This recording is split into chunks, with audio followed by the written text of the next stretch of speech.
Merrylin Cryptid Museum Part 6, Dromaeosaur.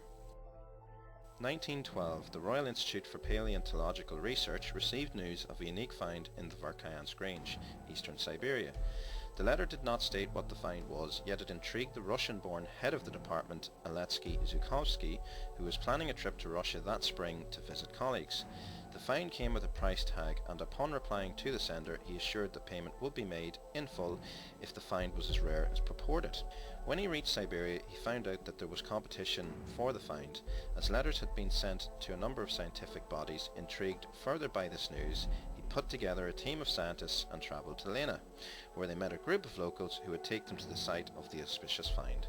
They had managed to beat the other parties to the find, yet for an hour the owner and his hired hand, a Pafnuty Shebyshev, demanded payment before the find was shown to the party. Eventually, Alexei paid the man, only to be confronted with something that challenged everything he knew of saurian evolutionary biology. Before him, a creature that had been removed from the ancient permafrost of a subterranean mountain glacier some 40 miles north in a unique spot of almost permanent sub-zero temperatures. Preserved almost perfectly intact, although it was obvious that it had gone through many defrosting and refreezing processes, was an animal that would elevate many scientific theories, a perfect still image taken almost 65 million years before. The creature was a subspecies of the Ornithosaurus of the family Dromaeosauridae, an order of bird-like theropod dinosaurs. They were small carnivores that flourished in the Cretaceous period. A few scientists have theorized that these animals were the precursor of birds, the strongest evidence being that the Archaeopteryx, discovered in 1861, only 2 years after Charles Darwin published On the Origin of Species, and it became a key piece of evidence in the debate over evolution. The specimen itself was not fossilized but preserved. Alexei hypothesized that the initial freezing must have sterilized the creature of all microbial bacteria, ceasing all decomposition, and the final resting place of the animal in a frozen underground river had allowed, beyond all reason, a perfectly preserved form. Its body was covered in down, which formed proto-feathers at the wrists, concealing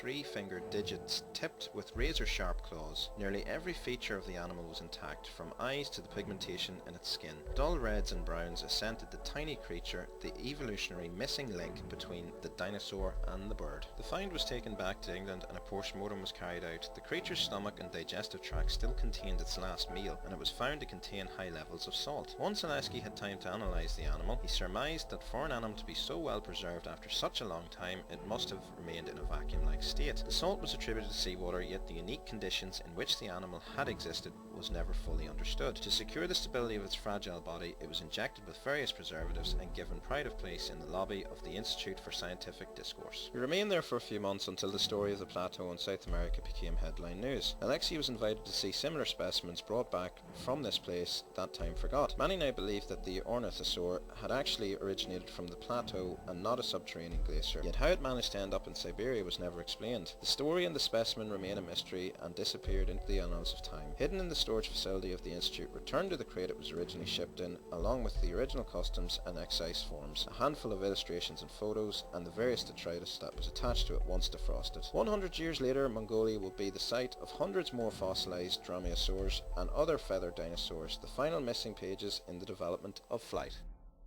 Thank you for watching this video. Please subscribe to our channel for more videos.